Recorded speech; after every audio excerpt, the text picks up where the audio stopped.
E aí pessoal, tudo bem com vocês? Hoje a nossa aula é sobre os crocodilia. Vem aprender bio comigo? Crocodilia é uma linhagem dentro de Reptilia. E a gente já viu que Reptilia é a linhagem sobrevivente da linhagem do Sauropsida, um grupo de amniota. Os amniota, como a gente já viu, são um grupo de tetrápodes que definitivamente colonizaram o ambiente terrestre.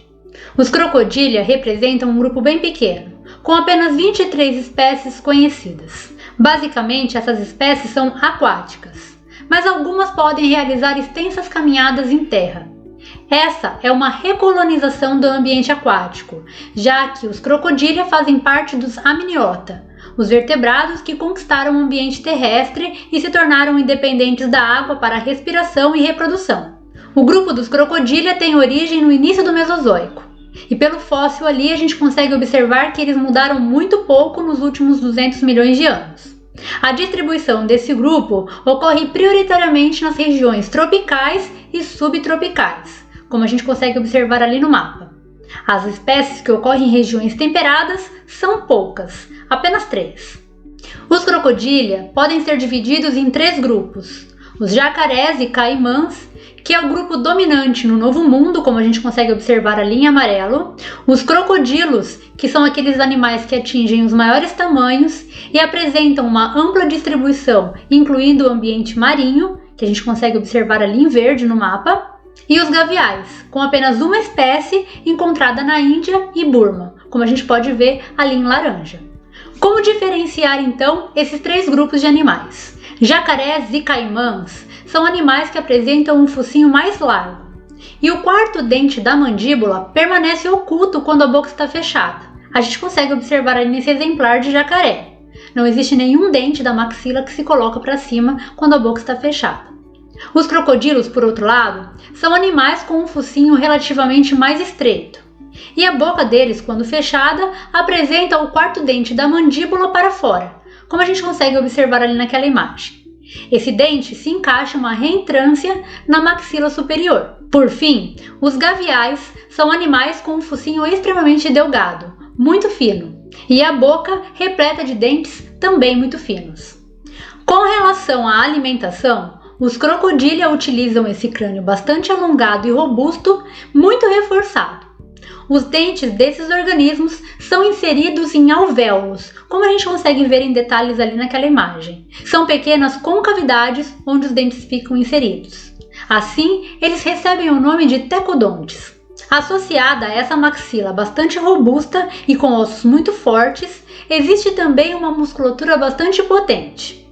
A musculatura de fechamento da mandíbula dos crocodilia é muito rápida e forte. Apesar disso, a musculatura que abre a boca é composta por músculos bastante curtos, o que faz com que eles possam ter uma grande abertura, mas ela não é muito forte. Assim, qualquer pessoa facilmente pode segurar a boca de um crocodilo fechada. Esses animais são predadores e caçam e se alimentam dentro da água. O palato secundário desses organismos, ou seja, o céu da boca, é completo e as coanas são posteriores, assim como ocorre em aves e mamíferos. Isso permite com que esses animais consigam se alimentar, ter água dentro da boca deles e mesmo assim consigam respirar ao mesmo tempo o ar atmosférico. Conseguimos observar aí do lado que as maxilas desses organismos são recobertas por pequenas saliências, que são receptores de pressão que são muito sensíveis. Esses receptores permitem a esses organismos sentir mudanças no movimento da água e predar durante a noite quando a escuridão é total. Ali abaixo a gente consegue perceber que esses receptores formam um sistema bastante complexo e preenchem praticamente toda a região anterior e lateral do focinho desses animais. Apesar de se alimentarem prioritariamente dentro da água, algumas espécies caçam de espreita à beira da água. Então eles capturam a presa e puxam-na para dentro da água a fim de afogá-las e se alimentarem delas. Como a gente consegue observar, esse crocodilo ali abaixo tentando se alimentar de um cervo. Com relação ao sistema circulatório, os crocodilia apresentam uma condição única dentre todos os tetrápoda. O coração desses animais é dividido em 4 câmaras: um átrio direito, um átrio esquerdo, Um ventrículo direito, de onde parte a artéria aorta esquerda, que conduz o sangue para a circulação sistêmica, ou seja, para os tecidos, e também o tronco pulmonar, de onde parte a circulação, ou seja, o sangue, para a circulação pulmonar, leva o sangue até os pulmões. Além disso, também está presente um ventrículo esquerdo, de onde parte a artéria aorta direita, que também leva o sangue para a circulação sistêmica, ou seja, para os tecidos. O diferencial nesse caso aqui é que esses organismos apresentam uma estrutura chamada forame de Pannisa. O forame de Pannisa é uma pequena abertura que liga as artérias direita e esquerda e permite a passagem de sangue de um lado para o outro. Vamos entender como funciona esse coração. Vamos começar vendo como funciona o coração de um crocodilo em condições normais, quando o animal está ativo, ou seja, respirando normalmente. Lembrando que, como em qualquer esquema de circulação, as setas azuis aqui representam o sangue desoxigenado, ou seja, o sangue pobre em oxigênio, enquanto que as setas vermelhas indicam o sangue oxigenado, ou seja, o sangue rico em oxigênio. Percebam que o sangue oxigenado chega dos pulmões no átrio esquerdo e vai então para o ventrículo esquerdo. Em contrapartida, no átrio direito se chega o sangue desoxigenado a partir dos tecidos, e esse sangue é encaminhado para o ventrículo direito. Observe o que acontece então. O sangue oxigenado sai desse ventrículo esquerdo, ele é então encaminhado para a aorta direita, e pelo forame de Pannisa, ele vai também ser enviado para a aorta esquerda. E todo esse sangue oxigenado, então, é enviado para os tecidos. Por outro lado, o sangue não oxigenado, que está no ventrículo direito, sai desse ventrículo e é encaminhado para o tronco pulmonar, a partir do qual chega até os pulmões para ser oxigenado. Percebam, então, que em condições normais, quando esse animal está ativo, não existe nenhum tipo de mistura de sangue. A circulação sistêmica é totalmente separada da circulação pulmonar. Mas isso não acontece em toda situação. Vamos observar agora duas situações em que esse processo pode ser diferente.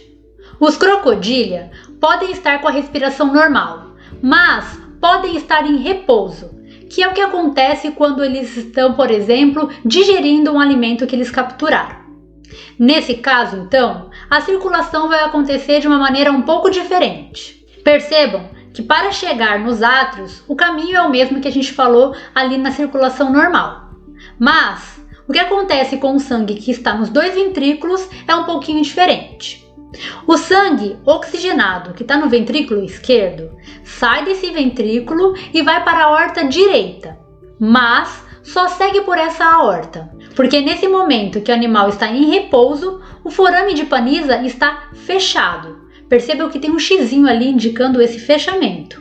Por outro lado, o sangue desoxigenado que está presente lá no ventrículo direito vai seguir dois caminhos diferentes. Ele vai sair do ventrículo direito e vai seguir para o tronco pulmonar para poder ser oxigenado lá nos pulmões, mas também vai para a artéria aorta esquerda, irrigando a parte posterior do corpo. Isso acontece porque o sangue que está desoxigenado é rico em íons H+. E esses íons, quando chegam próximos ao sistema digestório, acabam estimulando a liberação, a secreção de ácido clorídrico pelo estômago, facilitando, portanto, a digestão. Percebam então que esse é um mecanismo que ajuda a digestão desses animais. E nesse caso, então, existe mistura de sangue lá na circulação sistêmica, porque ela vai receber tanto sangue oxigenado quanto sangue desoxigenado. Por fim, existe um terceiro mecanismo de circulação nos crocodília. E esse mecanismo vai funcionar quando esses animais estão em apneia, ou seja, não estão respirando, que é o que acontece durante o mergulho, ou ainda para o aquecimento deles, já que esses animais são ectotérmicos, ou seja, dependem de fatores externos para controlar a sua temperatura. Novamente, o sangue que vai chegar nos átrios ocorre da mesma maneira como a gente explicou lá no primeiro mecanismo. O que é diferente aqui é o que vai acontecer a partir dos ventrículos. Vamos lá! O sangue oxigenado, que está no ventrículo esquerdo, vai sair do ventrículo esquerdo e vai normalmente para a artéria aorta direita. Só que nesse caso, existe uma certa abertura do forame de Pannisa, e parte desse sangue vai também para a artéria aorta esquerda, como a gente consegue observar naquela seta bem pequenininha. Assim, ali já existe uma mistura de sangue, que é importante para garantir com que o oxigênio vá para a parte posterior do corpo, já que é a partir da artéria aorta esquerda que esse sangue é encaminhado para essa porção do corpo. Por outro lado, como esses animais estão sem inspirar ar atmosférico, o sangue não oxigenado, que está no ventrículo direito, sai do ventrículo direito e segue prioritariamente para a aorta esquerda, que é aquela aorta que vai levar então o sangue para a circulação sistêmica da porção posterior do corpo. Isso acontece porque os vasos que levam o sangue para o pulmão, na circulação sistêmica, ali os vasos do tronco pulmonar, estão bastante constritos, impedindo então com que muito sangue vá para os pulmões, porque o animal está em apneia. Então, menos sangue é encaminhado para os pulmões, como a gente consegue observar representado ali por aquela setinha bem pequena. Esse mecanismo é muito importante para permitir com que esses animais consigam mergulhar durante muito tempo, porque ele permite então com que o oxigênio que está circulando nos tecidos seja utilizado o máximo possível. Com relação à reprodução, esses animais apresentam um comportamento reprodutivo relativamente complexo.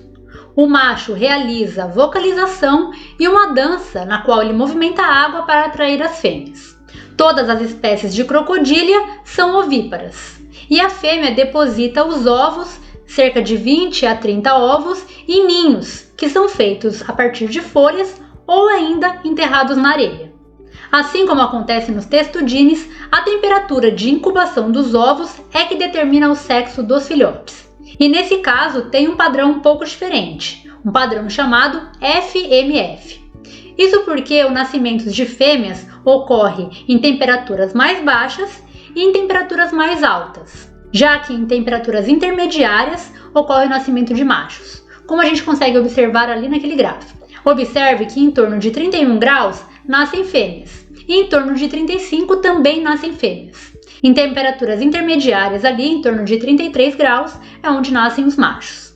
Observe ali abaixo uma fêmea e um macho disputando qual será o sexo dos filhotes, um aquecendo e outro resfriando os ovos. Diferente da maioria dos répteis, os crocodílios desempenham cuidado parental. A fêmea fica nas redondezas do ninho que ela construiu, observando e cuidando para que nenhum predador ataque os ovos.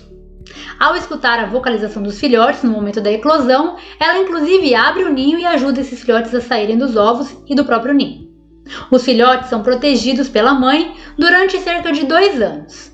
Embora eles já sejam capazes de caçar por si próprios, durante muito tempo eles ficam se alimentando de restos alimentares da própria mãe.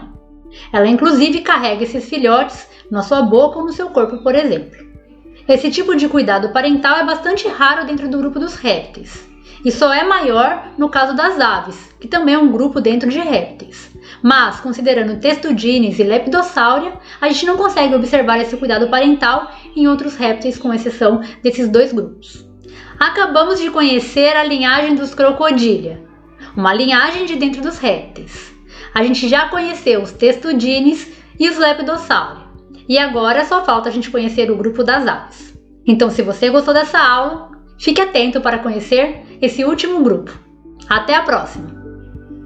Se você quer saber ainda mais, assista aos nossos outros vídeos e se inscreva no canal.